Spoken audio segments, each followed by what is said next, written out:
Talofa lava, this is Pacific Waves from RNZ Pacific. I'm Susana Suisuiki. Coming up, Tokelau's head of state looks ahead.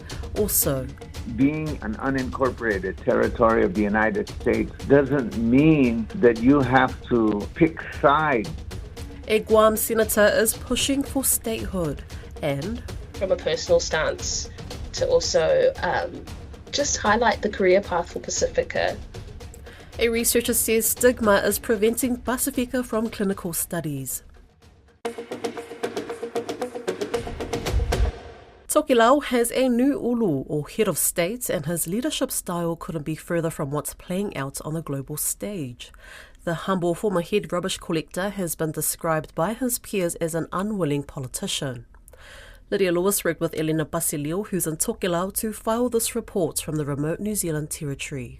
In a world where leaders are fighting for power, we need Greenland for national security and even international security. And I think we're going to get it. One way or the other, we're going to get it. In Tokelau, the new ulu, or head of state, just wants to go fishing with his daughters, who he's raising to be staunch Tokelauans. Hold on to our cultures and values, and also to be strong, to be proud Tokelauans, and to carry our tiny nation through. Hakoho's Esera Hoho Tuisano, the man with a big smile and solid sense of humour, takes on the role of steering Tokelau once again. This would be my second time, hopefully my last. New Zealand Administrator Don Higgins describes Mr Tuisano as a reluctant politician. I know that you are a reluctant politician, but I also know that you are more than capable of the task that is ahead.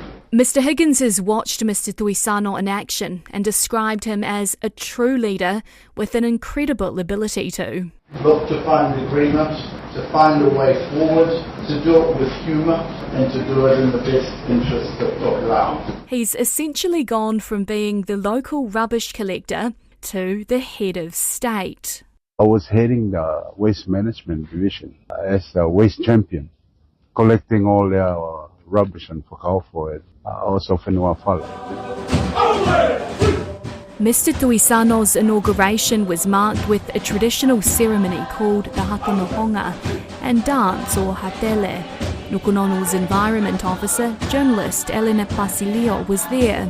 She says it was packed. I'd say there was more than 100 people who attended, and this was the Hatonohonga, which is literally translated into the seating, and it was just the transfer of the ownership. So from Nukunonu's Pitatavite to Pakao's Haipule and Saraho Tuisano.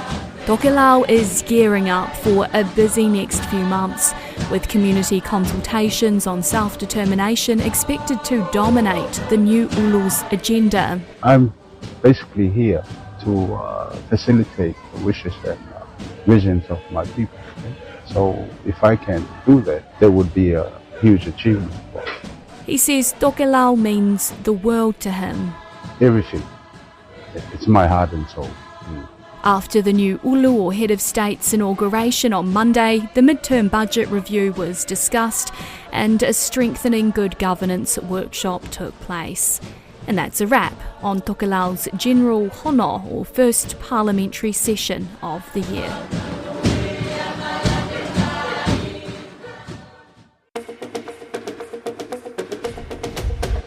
A Guam senator is pushing for US statehood out of concern his island could be treated like a pawn in the event of a conflict between the US and China. Guam's legislature is set to debate Senator William Parkinson's non-binding resolution. Caleb Fotheringham has more. Senator Parkinson says the prospect of a war between the United States and China, with Guam in the middle, keeps him up at night. He says becoming a state will best guarantee Guam's safety. States are forever. Territories in with empires are things that can be traded back and forth like chips in a pile. And I myself would not want to be some empire's trading chip. He says China has already attacked Guam through the state-sponsored hacker group Volt Typhoon. I believe that conflict between the United States and China is inevitable. And if that conflict is inevitable, I want to make sure that my island is prepared as best as it can. Malvin Wampat Bora, Guam's executive director of the Commission on Decolonization, says concern over Guam being impacted in a global conflict is legitimate, but other political status options, free association and independence, can also provide security. Each one of the political status options provide a mechanism or an avenue for us to address our concerns around defense, national defense, amidst a global conflict. He points to compacts of free association nations in the North Pacific that have defense assurances from the US. Robert Underwood, director of the Pacific Center for Island Security, says Senator Parkinson's view is warped and is prejudging the Commission on Decolonization's process. It is one thing to say, I want to explore statehood. It's another thing to say, I want statehood because I'm afraid of a war, and that in case there is a war, I'll be swallowed up. Well, I have news for people who think that way. Whether Guam is a state or not, if there's a war between China and the United States, Guam will be gobbled up. He says Senator Parkinson's concern of a war is also a bit overblown, but acknowledges the international environment is uncertain. But in any case, being an unincorporated territory of the United States doesn't mean that you have to pick sides in this conflict and accept your role as a pawn. Mr. Underwood says becoming a state is also an enormous task, a bit like trying to become a member of a club where nobody wants you. US territory seeking statehood is not new. Puerto Rico has attempted several times to become a state, but it has not been supported by Congress. Senator Parkinson says Guam, unlike Puerto Rico, is the tip of the spear for the United States military in the Pacific. For the United States, if they were to look at Guam as a state, they would not be doing it for the best benefit of the Guamanian people. They would be doing it for the best interests of the United States and their foreign interests. Mr. Parkinson says World War II showed how states and territories are treated differently. Hawaii and Philippines were both territories, but Hawaii was on the path to statehood. When Hawaii was attacked on the path to statehood, they were rebuilt to be an economic powerhouse and fortress in the Pacific. When the Philippines was a U.S. territory and it was inconvenient for the United States to maintain their economy and defense, they were let go. Mr. Parkinson says territories are living on borrowed time. A Wellington-born Tongan woman wants to see more Pasifika included in clinical studies in Aotearoa, New Zealand. Mele Mafi Porter is a junior research fellow at the Medical Research Institute of New Zealand. She's been involved in a study investigating whether the needles used for COVID vaccination are the right size for people with higher BMIs. She spoke to Christina Persico. There was studies that were conducted here at the Medical Research Institute, and they were looking at the skin to muscle distance in those who are coming in to get the vaccine for COVID, and found that the distance is actually a lot longer than the 25 millimeter, which is the needle we use mostly in clinics. And this reflected that the needles are too short for getting the vaccine to the muscle in those who are bigger bodied or have high BMIs, which is a bit of a cause of concern because there was also a gap in the literature about whether correct IM delivery, muscle delivery of the vaccine, actually was important for the immune response and protection, and if this resulted in more severe or more local side effects, which would then result in vaccine hesitancy. Specifically, making sure that the guidelines we currently have in play are suitable for everybody, but with that focus on bigger body people. An underlying kind of reflection is that Māori and Pasifika here in Aotearoa, New Zealand, have the highest rates of obesity. And so we already experience poorer health outcomes. And just further investigating this is even more important to make sure that we're giving equitable position. What do you hope to achieve with the study in terms of when you come out the other side? Is it purely to inform decision making? Yeah. So to inform decision making, but I think from a personal stance, to also just highlight the career path for Pacifica into clinical research and the fact that our people are underrepresented in these kind of studies, which is concerning because with all clinical studies that you do conduct, you want to make sure that the pool of recruited participants you have is a equal representation to the demographic of the country that you're running it in. You mentioned that Pacifica and Māori are underrepresented. Why do you think that is? I can speak specifically from a Pacific point of view. There's just heaps of stigmas around clinical trials and studies, and this can come from, cultural stances, but then also religious and faith belief ones. So, just that stigma around something being tested on you, I think, is what sways Pacific from wanting to participate. But then also the fact that Pacific communities are known for having poor health outcomes and are therefore over-researched and can have research fatigue. But then again, from throughout history, have been undercompensated. So I think making sure that the incentive behind it matches the work that they're putting in and ensuring that reciprocation is there. That's just from what I know, but it's also something that I'm trying to investigate through my thesis. What do you think needs to change for there to be more Pacifica people involved in medical research? In all honesty, more community outreach and resources designed to help educate our communities, but having it voiced through community leaders so that you've got that kind of familiarity and that trust that's already established within those little niches.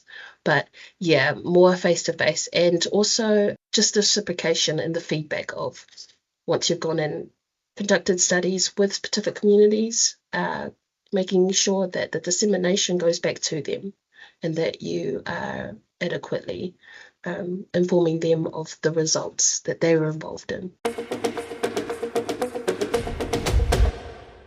The metals company leading the charge for the budding deep-sea mining industry is being accused by environmental groups of changing its corporate branding from fueling the green transition to supporting security and defence.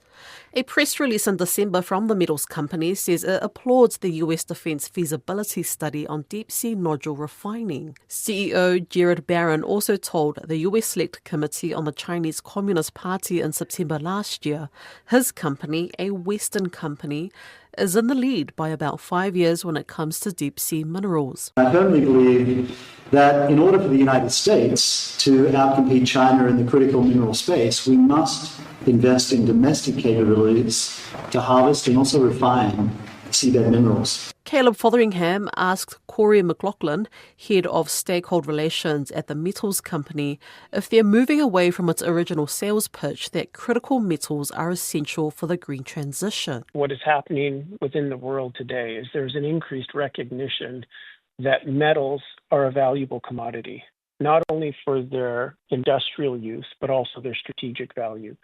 And I think within the Western world, there is a recognition about the strategic importance of these metals.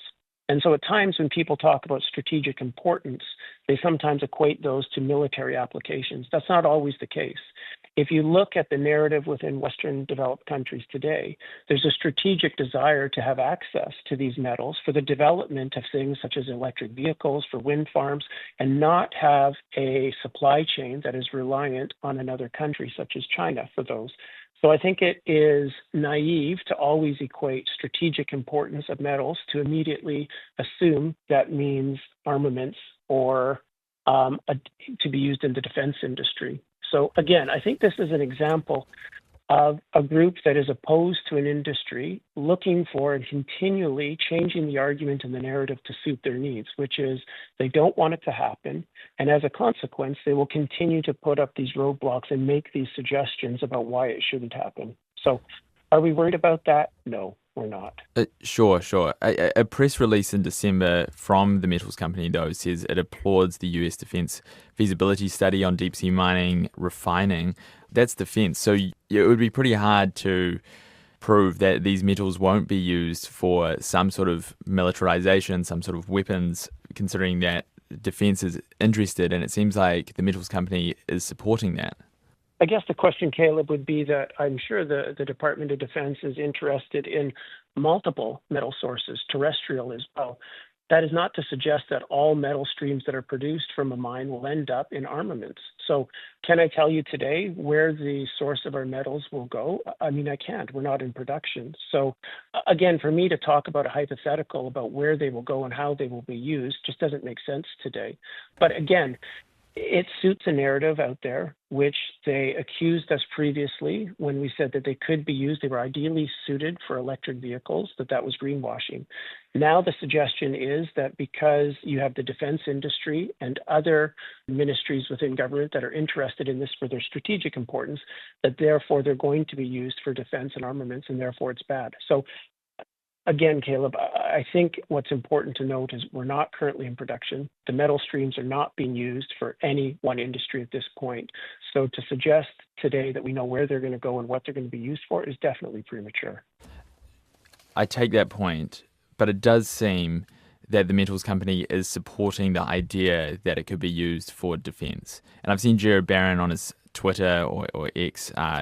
It seems like there's at least some support for defense, and I don't know if this is to help curry favor with the current US government or what, but it certainly seems like, even though you don't know where the metal's going to go, it seems like there is support for it to be used for defense.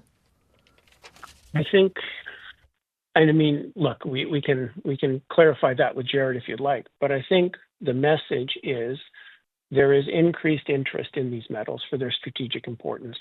That interest spans a variety of interests. Defense is one of them.